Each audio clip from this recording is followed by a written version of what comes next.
ఆంధ్రప్రదేశ్లో వచ్చే ఎన్నికల్లో మళ్లీ వైఎస్ జగన్మోహన్ రెడ్డి అధికారంలోకి వస్తారంటూ Telangana CM Revanth Reddy interesting comments చేశారు. ఢిల్లీ పర్యటనలో ఉన్న సీఎం రేవంత్ రెడ్డి మీడియాతో చిట్చాట్లో సంచలన వ్యాఖ్యలు చేశారు. ఏపీలో 5 ఏళ్లకోసారి అధికార మార్పిడి ట్రెండ్ ఉందని, దీన్ని బట్టి వచ్చేసారి జగనే మళ్లీ సీఎం అంటూ చెప్పుకొచ్చారు. మరోవైపు తెలంగాణలో 10 ఏళ్లకోసారి అధికారం మార్చే అలవాటు ఉందని తెలిపిన రేవంత్ రెడ్డి 2029 వరకు కాంగ్రెస్ పార్టీనే అధికారంలో ఉంటుందని పేర్కొన్నారు.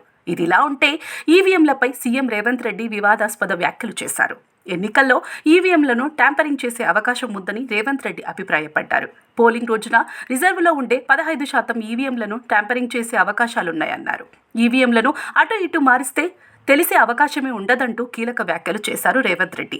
జూలై 6వ తేదీన ఏపీ సీఎం నారా చంద్రబాబు నాయుడుతో భేటీ ఉన్న నేపథ్యంలో రేవంత్ రెడ్డి ఇలాంటి వ్యాఖ్యలు చేయడం ఇప్పుడు సర్వత్రా చర్చనీయాంశంగా మారింది. చంద్రబాబు ఎన్డీఏలో కీలక నేతగా ఉండగా ఆ కూటమికి ప్రధాన ప్రత్యర్థి అయిన కాంగ్రెస్ పార్టీ సీఎం రేవంత్ రెడ్డి ఉండటం గమనార్హం.